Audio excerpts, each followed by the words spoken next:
Eu sou Mário Persona e essas são as respostas que eu dei aos que me perguntaram sobre a Bíblia. Na realidade, esse capítulo ele é incrível, né? Porque ele leva a gente para uma viagem ao passado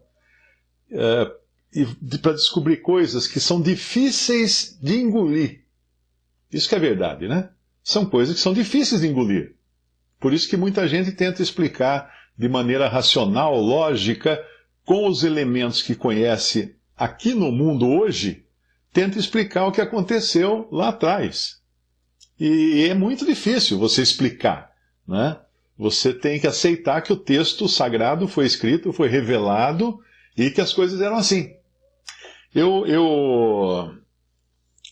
Acho que eu já falei alguma vez tem um livro que fez muito sucesso acho que nos anos 70 ou 60 nos Estados Unidos, e é um livro cômico, né? Porque ele conta uma história fictícia de um grupo de arqueólogos que desenterram, assim, daqui a 10 mil anos, vamos dizer, muito longe do tempo de hoje. Eles desenterram um hotel de beira de estrada, que nos Estados Unidos é chamado de motel, né? Mas motel no Brasil tem outra conotação. Eles desenterram um hotel de beira de estrada, as ruínas do hotel, e aí eles começam a explicar, os arqueólogos vão explicar o que era aquilo. Então, como eles encontram na cama um esqueleto e outro na banheira desse hotel, provavelmente ali aconteceu uma erupção vulcânica, cobriu tudo de cinza e preservou, eles logo acreditam que aquilo lá é um sarcófago. É um sarcófago, a banheira é uma tumba, onde eles enterravam as pessoas nobres naquela época. Inclusive, eles descobriram que na banheira tinha uma correntinha assim, com a tampinha da banheira. Então, daí o livro vai mostrando desenhos feitos pelos arqueólogos de onde era usada aquela correntinha. Então, aparece uma pessoa assim, vestida de príncipe, com aquela correntinha, com a tampinha da banheira pendurada no pescoço. Então, eles vão interpretando segundo a maneira de enxergar aquilo. Aí o esqueleto que está na cama, eles percebem que ele está olhando para uma grande caixa com vidro na frente. Então, eles acreditam que aquilo ali era a deusa que eles adoravam dentro ali daquele sarcófago. Então puseram a deusa em frente da cama para o morto poder continuar assistindo sua novela, né? E depois ele vai interpretando todas as coisas. Daí aparece um desenho, eles encontram um objeto circular no banheiro, que eles não sabem que é banheiro, né? No banheiro. Então daí eles colocam um desenho da pessoa vestida toda de príncipe assim, com a tampa da privada no pescoço. Eles acreditam que aquilo era um ornamento sagrado. Então, aí eles vão pegando todos os elementos que existem dentro de um quarto de hotel e explicando aquilo segundo a cultura da época dos arqueólogos. Então, por isso que tudo que a gente possa tentar entender, nós não vamos conseguir a menos que seja revelado. E por isso que quando nós vamos para a Bíblia, nós não buscamos na arqueologia as respostas. Nós buscamos na revelação. Está escrito? Tá. Está escrito que é assim? Está escrito que é assim, então é assim. Pronto. E como era o mundo naquela época? Bom, isso nós temos revelado. Por exemplo, nós temos revelado lá em Gênesis 2:6, que diz o seguinte, 2:5, né? Primeiro, Gênesis 2:5.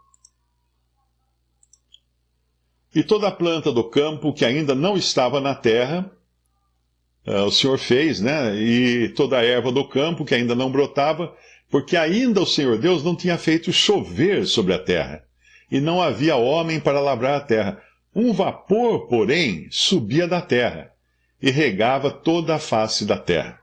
Bom, baseado nisso, a impressão que a gente tem é que a chuva vai surgir no capítulo que vai falar do dilúvio. Não chovia antes. Como que não chovia? Está escrito aqui, um vapor cobria a terra. Imagine uma floresta tropical, com aquela neblina, aquela névoa, molhando todo dia e noite as plantas. Então você pode imaginar um planeta que era coberto de névoa, com uma taxa de radiação solar e radiação cósmica muito inferior ao que é hoje, porque os raios cósmicos não atingiam a Terra diretamente. Isso também podia também ajudar para a longevidade das pessoas. Uma taxa de oxigênio diferente da que nós temos hoje no ar. Gente, era outro planeta. Pensa assim, pensa quando vão descobrir um outro planeta. Como é que é o ar do planeta? Quais são os gases que compõem esse ar? São diferentes, tem um outro tipo de ar, um outro tipo de atmosfera, um outro tipo de insolação, um outro tipo de radiação, tudo é diferente. E era esse o mundo em que Adão e Eva foram plantados no início, e era esse o mundo que os habitantes pré-diluvianos, anteriores ao dilúvio, habitaram. Mas tudo vai mudar depois do dilúvio. Depois do dilúvio surge o mundo que nós conhecemos. O mundo com essas características. Então é muito importante entender isso antes de querer não acreditar no que a Bíblia diz. Há muitos anos, eu sempre fui fã de livros de ficção, né? Nossa, na minha juventude eu passava tardes assim lendo ficção científica de pilha, aqueles livrinhos de banca que tinha antigamente, bolsilivros, né? Eu não perdia um.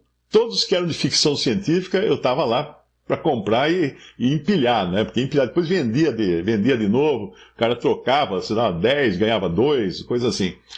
Então, uma vez eu li um livrinho daqueles que eu nunca esqueci mais. Porque a ideia do autor era muito genial.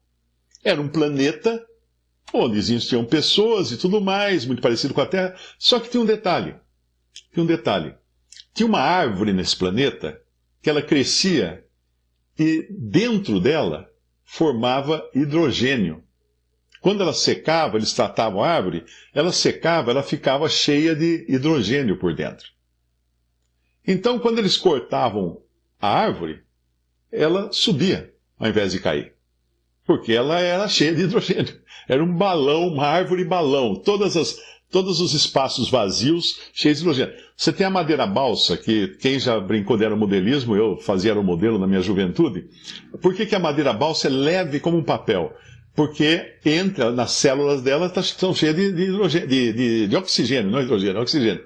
Agora você imagina que existisse, então, nesse mundo antediluviano, árvores que fossem cheias de hidrogênio. Nesse livro de ficção científica, a história vai que eles faziam guerras. E como que eles faziam guerras? Com aviões. Eles tinham aviões, mas tinha motor? Não. Tinha lá um cara pedalando só. Porque o avião flutuava por ser feito inteirinho de madeira dessa que era cheia de hidrogênio. Só que quando o outro atirava uma flecha incendiária, explodiu o avião inteiro, porque aquilo era uma bomba, né? Aquilo era uma bomba. Então, isso é a imaginação do autor. Agora, pensa, como poderia ser o mundo antediluviano? Que tipo de materiais eles poderiam ter à disposição para fazer as coisas? Que tipo de tecnologia eles tinham? Porque Noé fez uma arca, que hoje ainda causa espanto nos melhores engenheiros náuticos. Era uma arca imensa, feita com uma tecnologia para suportar. Você tem que ter muito cálculo estrutural para construir uma arca imensa. E a gente pensa assim, mas só os navios modernos que existem. Não. As caravelas como essas que chegaram ao Brasil, a caravela de Colombo, por exemplo, tem uma réplica dela no rio Mississippi, nos Estados Unidos. Eu visitei essa réplica, gente, é ridícula. É ridícula, ela tem acho que 15 metros de comprimento, se não me engano. É uma casca de noz, tem só uma cabine na popa, que é basicamente um caixote grande, onde ficava o Colombo, uma mesinha, e tinha também um caixote pendurado por cordas no teto, para ele balançar conforme a caravela balançava, então a cama dele podia ficar de um lado para o outro e manter, ele não caía da cama, né? Basicamente era isso.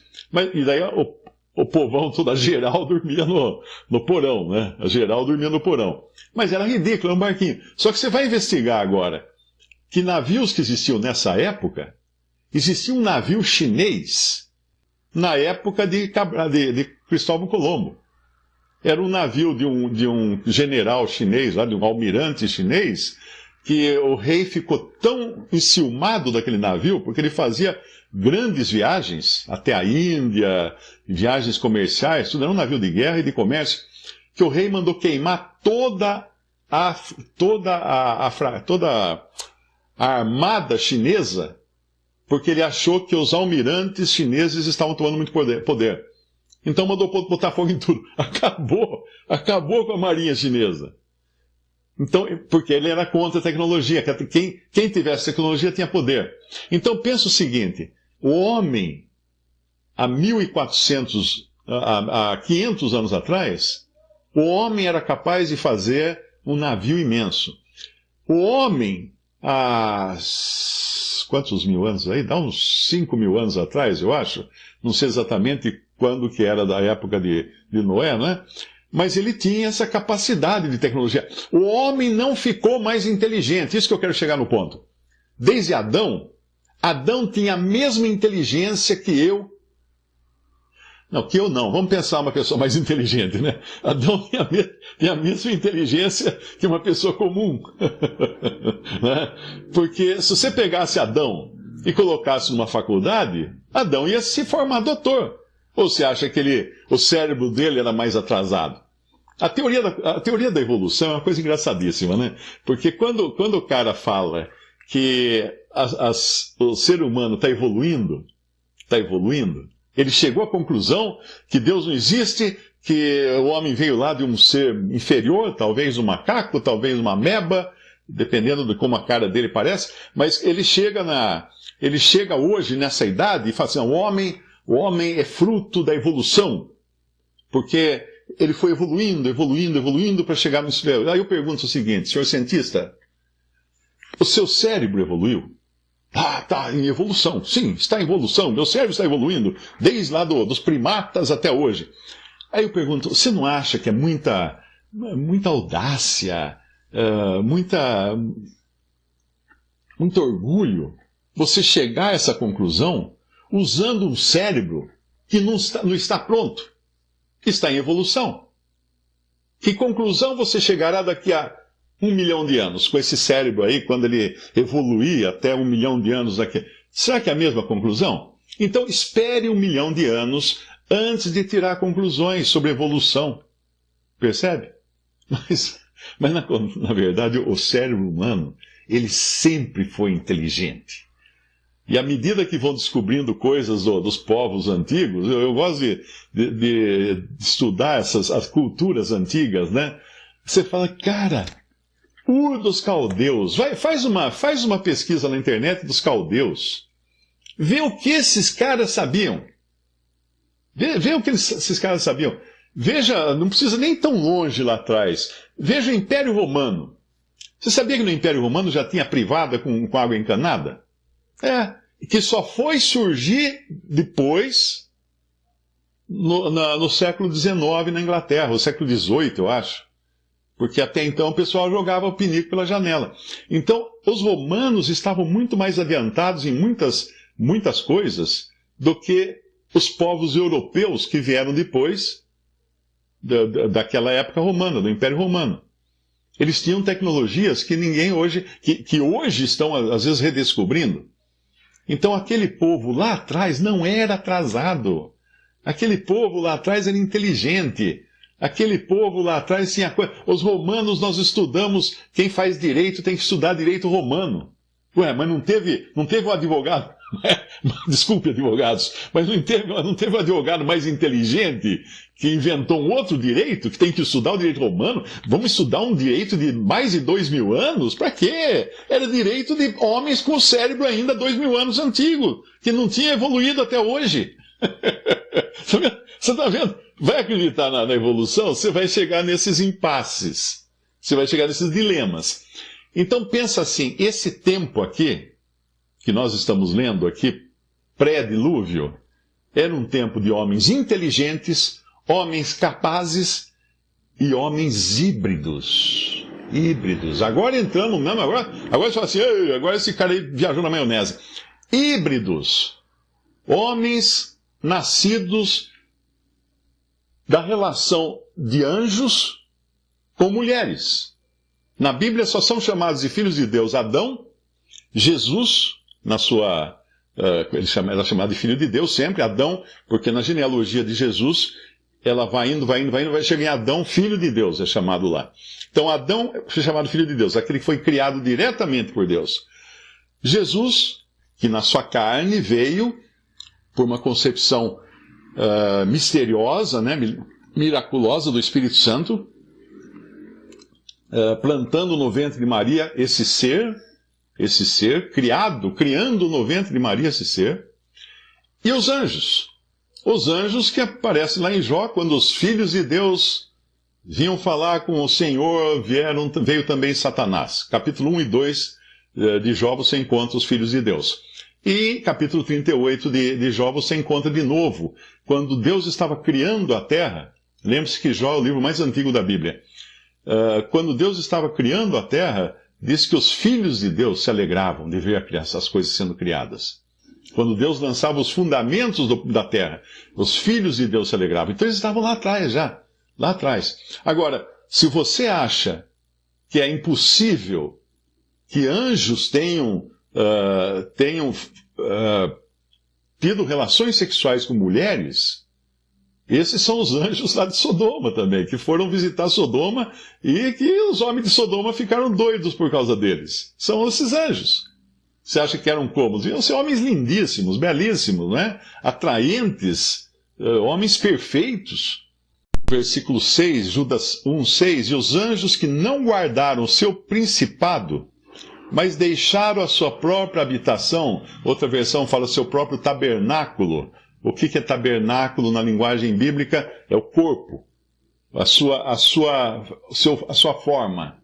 Os anjos que deixaram a sua própria habitação, reservou na escuridão e em prisões eternas até o juízo daquele grande dia. Mas que anjos são esses?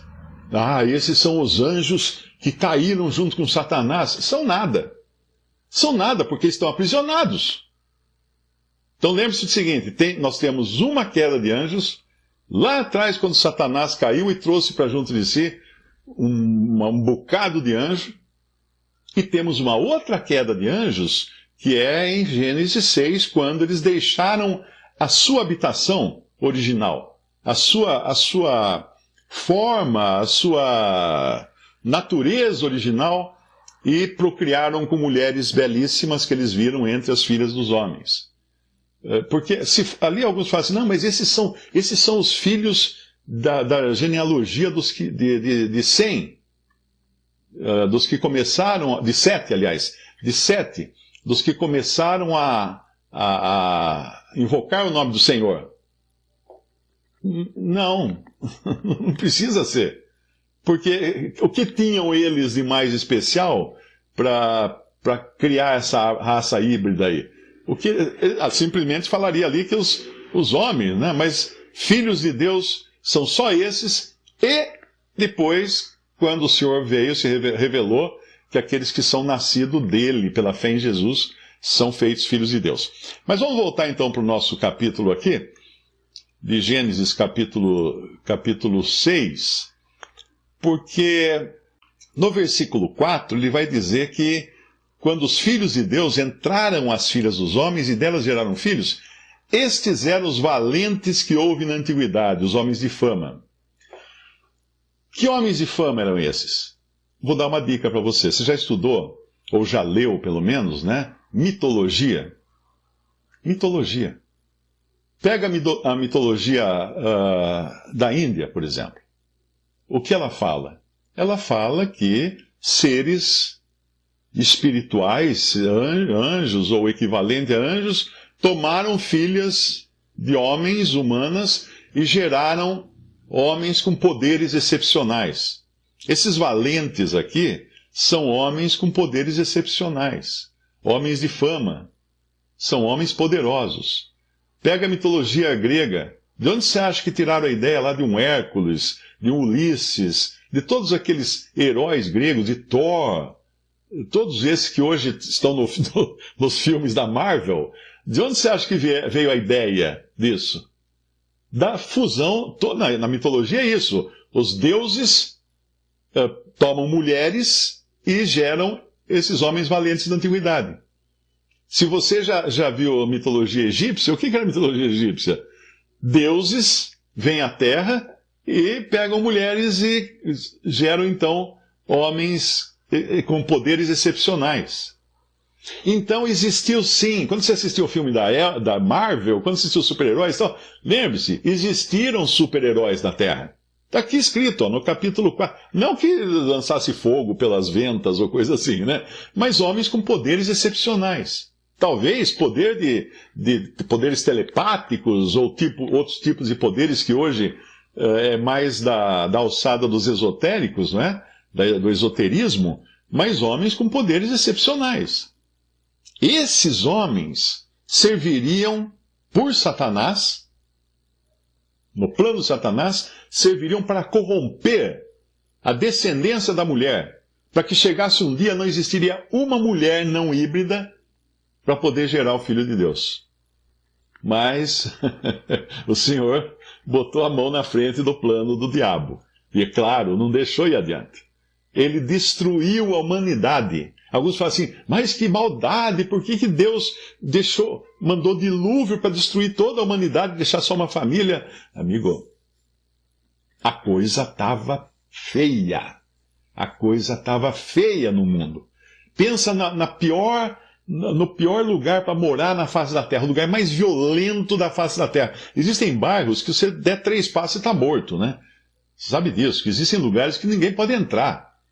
Pessoas que entram, se não forem conhecidas dos bandidos ali do bairro, não só no Brasil, mas você vai lá para o Oriente, você vai lá para as Filipinas, para a Tailândia, vai para regiões que são barra pesadíssima.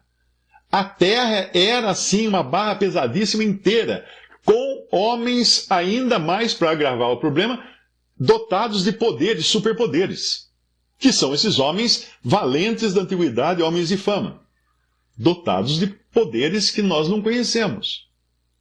Percebe? Então Deus precisava, sim, dar um rapa, limpar a terra. Limpar a terra. E ele fez isso, claro, pelo dilúvio, não é? Veja no versículo 5 como é que estava a terra. Viu o Senhor que a maldade do homem se multiplicava sobre a terra e que toda a imaginação dos pensamentos de seu coração era só má continuamente. Gente, o coração dos homens era um poço de podridão. Era uma fossa. Só coisa ruim saía dali e Deus não ia deixar levar isso adiante. Principalmente pela corrupção da mulher. Pela corrupção daquela que deveria ser a matriz de onde viria o Filho de Deus ao mundo. Ok? Então ele decide, no versículo 6, então arrependeu-se o Senhor. Opa, mas o Senhor se arrepende? Sempre me pergunto isso. Como é que Deus pode se arrepender? O arrependimento aqui não é porque ele tinha praticado um pecado. Não é esse arrependimento. É como um general numa batalha, ele vai atacar com a sua tropa. Pessoal, nós vamos atacar aqui, ó. Aí quando ele começa a seguir para aquele lugar, ele fala assim, gente, eu já medi o vento, já medi as condições do tempo e não sei o quê. Eu me arrependo desse plano, mas eu tenho o plano B, que é esse aqui, vamos atacar por aqui. Não é um arrependimento por pecado, é uma mudança de estratégia. Deus mudou-se de estratégia em relação ao homem que ele tinha feito, pesou-lhe isso no seu coração, porque ele, claro, tinha tomado todas as providências, mas o homem foi além da maldade que pudesse ser imaginada. Ele disse, o Senhor, destruirei o homem que criei sobre a face da terra, desde o homem até o animal, até o réptil, até a ave dos céus, mas não os peixes. Deus não destrói os peixes, porque me arrependo de os haver feito. Noé, porém, achou graças aos olhos do Senhor. Mas vamos voltar um pouquinho aqui, que tem um versículo aqui que é interessante também.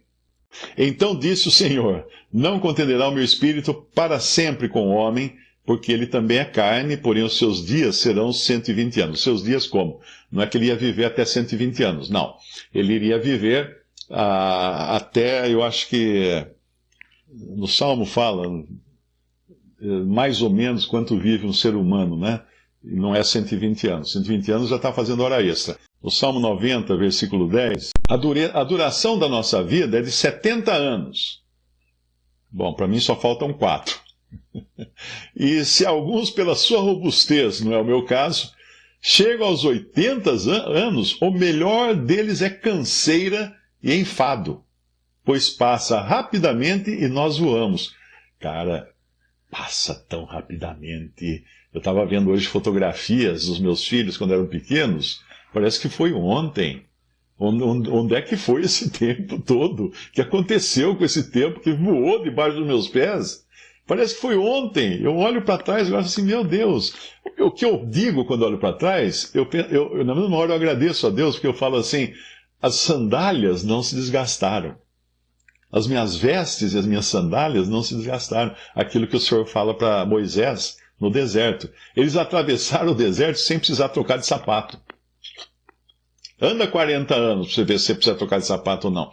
O Senhor cuidou deles.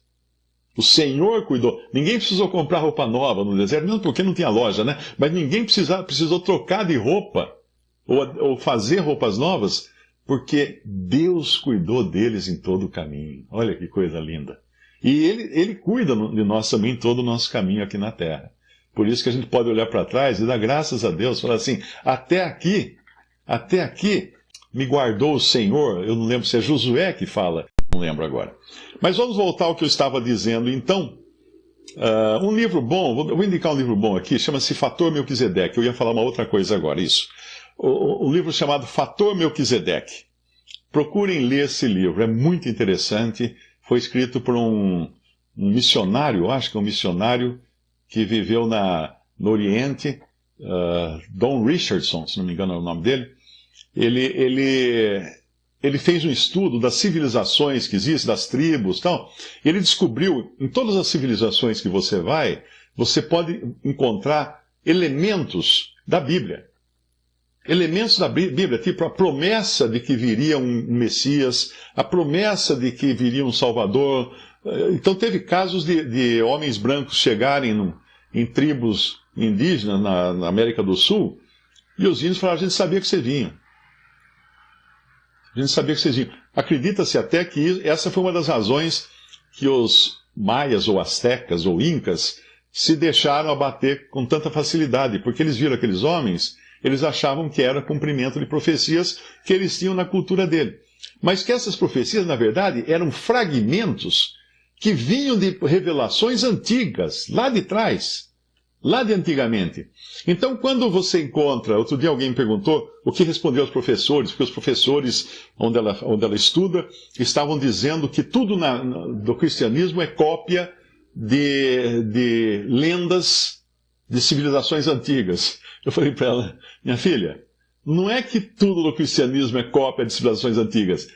Tudo nas civilizações antigas, nas religiões antigas, é a reunião de fragmentos de revelações que eles tiveram emprestadas dos antigos habitantes da Terra, que recebiam essas revelações de Deus. Deus falava muito mais com eles nessa época. Deus conversava o Senhor conversava com Adão, tete a tete ali, ó. E depois com os filhos, com Caim, com Noé, e depois você chega até Noé, Abraão, Isaac, Moisés, um que tinha lá uma linha direta com o Senhor. Então, eles recebiam, a gente não tem todas as revelações que eles receberam, mas você pode encontrar fragmentos delas nas culturas de povos antigos de todo o mundo. E são fragmentos que, se você estudar, você vai ver que elas têm um lugar comum, elas vêm de uma origem comum.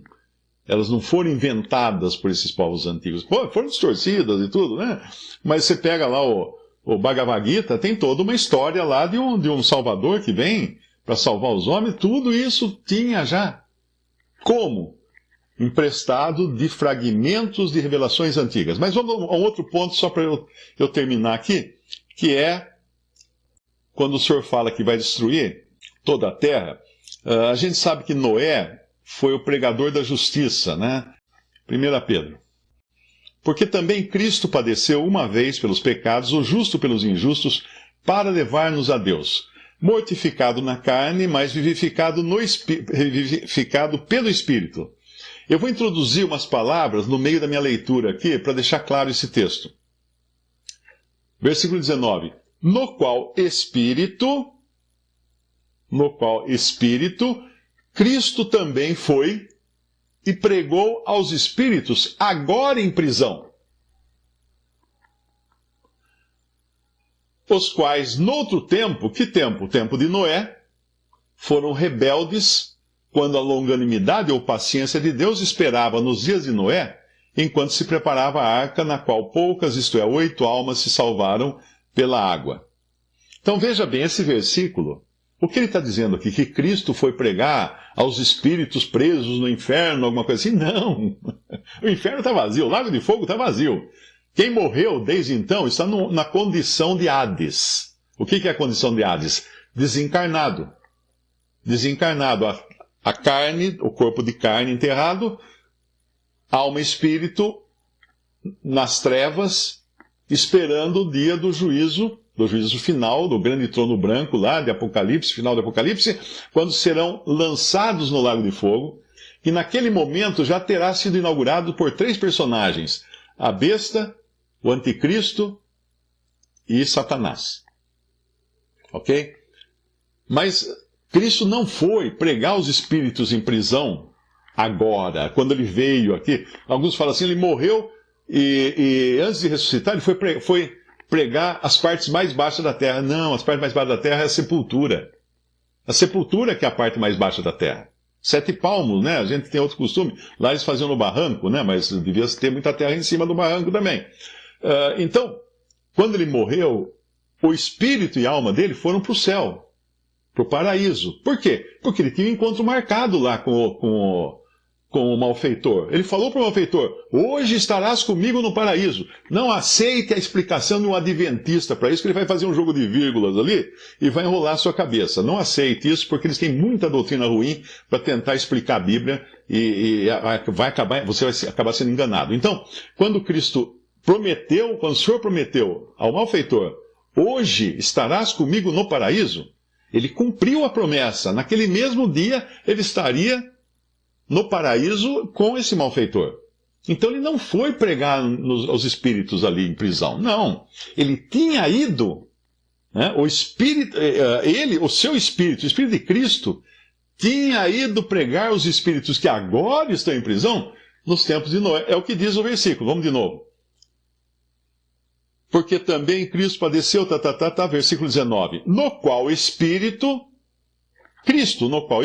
também foi e pregou aos espíritos que hoje estão em prisão. Quando ele fez isso? Os quais, no outro tempo, foram rebeldes, quando a longanimidade de Deus esperava nos dias de Noé, enquanto se preparava a arca, na qual poucas, isto é, 8 almas se salvaram pela água. Então, Noé pregava. Noé avisava, mas Noé pregou para o mundo inteiro? Bom, naquele tempo não tinha televisão nem internet, pelo menos que nós saibamos, né? Não tinha internet nem televisão, mas você já viu uma foto da muralha da China? A muralha da China tem milhares de quilômetros, ela é vista do espaço. Eu não sei se é a única, é uma das obras humanas que pode ser vista do espaço. Se você viu uma foto, você vai ver que ela tem um trecho de muralha, uma torre, um trecho de muralha, uma torre, um trecho de muralha, uma torre. O que são aquelas torres? Claro, para ficar os soldados. Mas o que os soldados tinham ali? Ali, além de trombetas, eles tinham também fogueiras. E com essas fogueiras e com essas trombetas, e talvez até com refletores de sol, eles se comunicavam com as torres, porque era assim que os exércitos antigamente se comunicavam. Até hoje, né? Até hoje, quando tem que fazer silêncio de rádio de navio, para não ser interceptado pelo inimigo, eles usam o quê? Luz. Sinais de luz. E de bandeiras, né? Aquelas bandeiras só para comunicar um navio com o outro. Então eles tinham comunicação. Você nunca assistiu filme de cowboy? Os índios mandavam sinal de fumaça para outra tribo, lá do outro lado do país, e as fumaças iam se repetindo até chegar a notícia lá. Então a notícia de que tinha um cara construindo uma arca imensa para encher de animais, isso não ficou fora do noticiário da época. Apareceu no horário nobre do noticiário da época, claro. E se replicou, né? Noé pregava, falava, olha, isso vai acontecer, isso. Quanto tempo Noé prega? 120 anos, né? São 120 anos. Porque esses 120 anos é o tempo que Deus ia dar para o pessoal se arrepender, até mandar o dilúvio.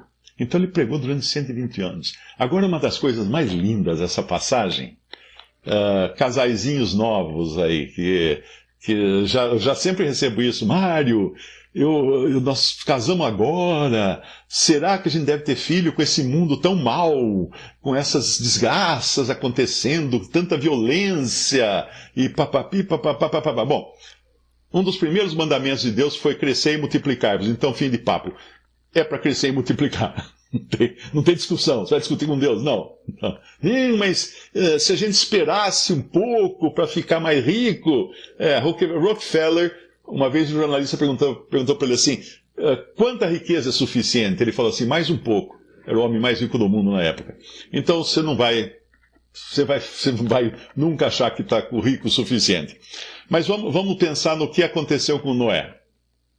Noé tinha... Eu tinha uns cálculos aqui... Quem quiser procurar depois, é um artigo meu no site respondi.com.br, que com a pergunta assim, Noé tinha filhos quando foi avisado do fim do mundo? Ou você procura pelo meu vídeo número 1262, 1262. Porque ali eu fiz todos os cálculos, né? E eu cheguei a conclusões, por exemplo... que Noé tinha... quanto que tinha Noé? Quando Noé fez 480 anos, quando ele estava lá soprando velhinha de 480 anos, ele recebeu a ordem de Deus de construir a arca. Ele não tinha filhos. Quando Deus ordenou que ele construísse a arca, ele não tinha filhos. Ele trabalhou 20 anos na arca até nascer o seu primeiro filho.